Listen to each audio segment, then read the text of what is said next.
Hey everybody, it's Daryl back again. I want to do a little quick video on what a failing queen looks like. When I say failing queen, it's a queen that is not doing what she's supposed to be doing. One that needs to be removed from the hive, killed, whatever you want to say. I'm going to see if I can do a close-up of what you need to look for. This is one of the signs of a queen that's she's never really going to do anything and the hive's going to die. At one time this box was almost slammed full of bees, and now there ain't hardly any in it. Normally a good swarm within probably 3 weeks would be busting the seams on this 5-frame box, but being she's not a very good queen, that's not the case. They barely do even have what would be equivalent of a full frame drawn out. That frame right here that you see now is one that I actually put in there, and it was already drawn out when it put in there. So I'm going to show you what it looks like, and I'll explain to you what you're seeing.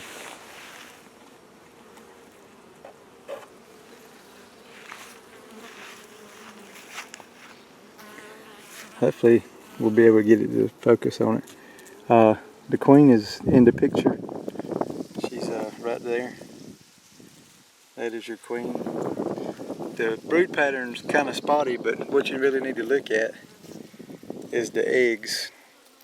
See how there's a whole bunch of eggs in certain cells? There's some of them in here that's got 3 eggs in it at one time. Now the queen, she's only supposed to lay 1 egg per cell. And what'll happen is these eggs will never do anything. These bees will eventually end up taking the eggs out just because she's double laid it. And this hive will never do anything. It'll eventually get to the point where there's so few bees in here that it will die out.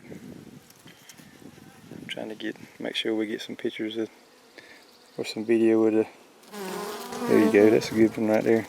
But you can see how many eggs, there's one right there in the center of the thing that's got 3 or 4 eggs in it. That is a sign of a queen that is failing. That is also a sign of a laying worker. But being we know the queen is in here, we know that she's the one doing this. So we're going to take her out of here and replace her with another queen. And I'm going to shake some bees in here, probably put another frame of brood in here to help kind of boost the hive population. I'm going to dump some bees in here out of another hive, or shake some bees in here out of another hive to give them a little bit more of a population. They might be a little fighting to start with, but they'll get over it.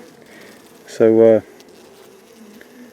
let's get some bees in this box, a frame of brood, and we'll introduce the caged queen. We're going to leave her in there for probably 2 days, and then we'll take the cork out of the cage, and I'll let them release her on their time. So stick around. We're going to do what we can to get this hive off the ground. Alright, what we got right here, I'm going to take bees out of this hive and put it into this one. If you'll notice, I got these bees right here. They're on lockdown where they can't get out, and you'll need to do that for a couple days, or probably at least for 1 day, so the bees can get used to the hive and figure out that that's their new home.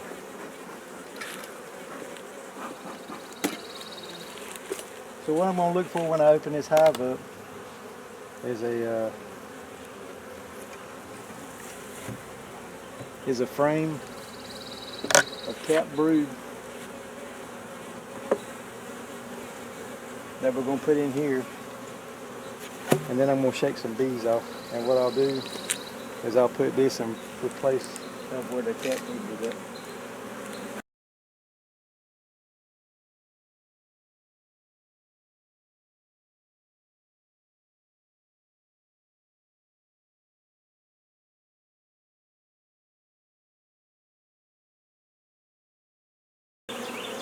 We've got eggs in here, but I want something with some capped brood. I think what it is I put this box on here maybe last week or the week before, so she probably has it moved up, or haven't had enough time to lay eggs and for them to get old enough to be capped brood. So what we're going to do is we're going to go to bottom box to get what we need.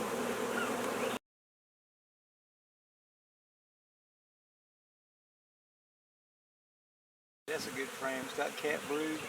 There's a little bit of drone brood in there that I really don't care having in here.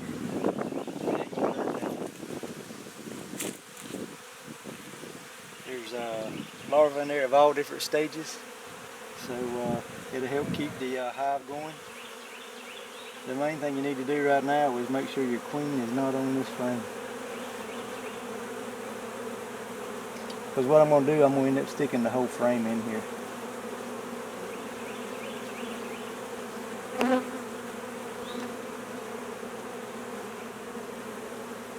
And I do not see the queen.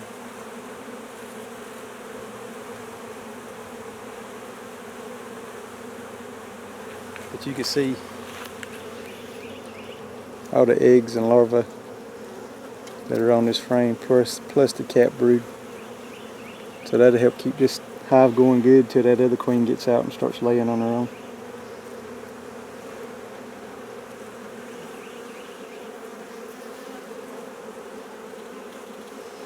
So let's put that in this box.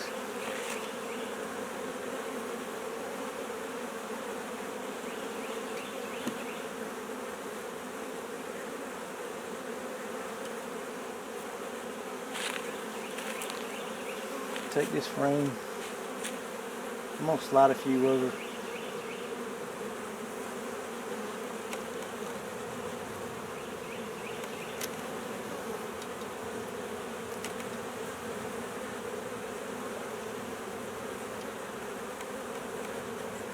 Slide this right down in there. Just like that. Then we're going to take this box and put it back on top of the other one. Once again, you want to check these really good. Make sure your queen is not on here. The main reason why I'm going to shake these from the top box is because there's not a lot of eggs or larvae up top, and chances of your queen being up here is very slim to none. She's normally going to be close to where your brood's at. Of course, there's always exceptions to that rule. Once again, check for no queen. To me, I think that's enough bees. I'm not looking to populate the whole entire hive. I'm just looking to get enough bees in there to sustain this hive for a little bit and get it going. So what I'm going to do now is just put the top on it and close this hive back up.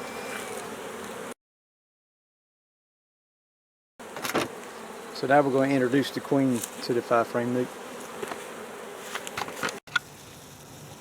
Alright, here's our queen. Now when I put this cage on here, these bees are not going to be very enthusiastic about the new queen. So they'll probably ball the cage, and if they do, I'll show you what that looks like.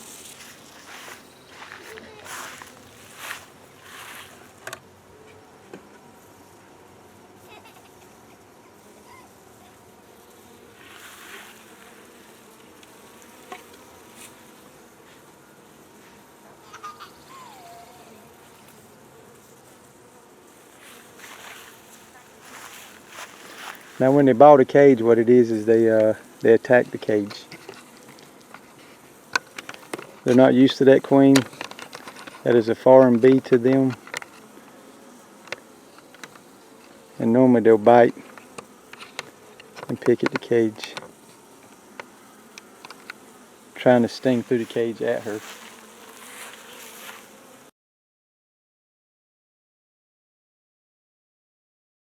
They don't seem to be too pissed off about it.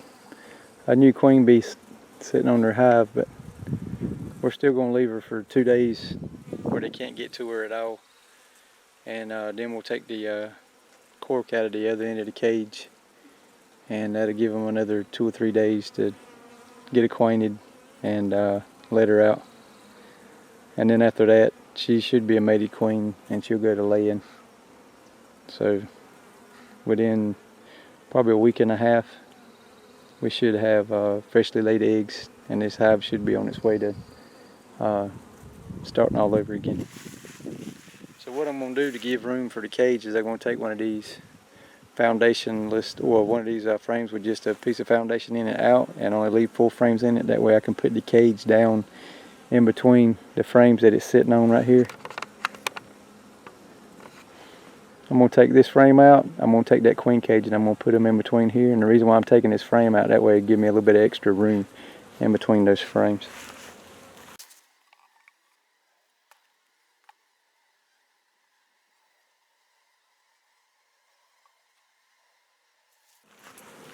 So now I've put the queen cage in there. I'm going to leave it like that right there. I put it face down, that way they can keep it warm, because it might be cool for the next couple of nights. We're supposed to rain for the next about a week. So we got a chance of rain for the next week or so. I'm going to leave the cage like that. About 2 days I'll come over here and I'll pop the cork out the end of it, and on the candy side, and give them another 2 or 3 days to eat through the candy and get her out. So that's how I made the little 5-frame nuke up.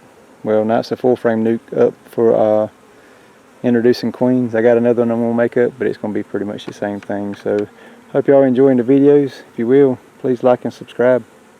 If you got any questions, just leave them in the comments below. And as always, we'll see you on the next one. Little side note on that little nuke that I'm got right there. I'm going to put them on lockdown for a couple of days, and when I move them, or when I get ready to release them, I'm actually going to move them probably to my mother's house for a couple of days, because you need to, if you don't, the bees will actually figure out where they're at, and they'll come back over here to this hive and they'll leave that one, and there'll end up not being that many bees in there. So like I said, I'm going to probably keep them on lockdown for maybe 24 hours. Just depends on the weather. You want to keep them somewhere where it's shaded, where they won't be in the direct sun, so they won't get cooked. But the next couple of days, we ain't really got that to worry about, because it's going to be in the low 70s. So that's just a little side note. Hope y'all doing good, and we'll see you on the next one.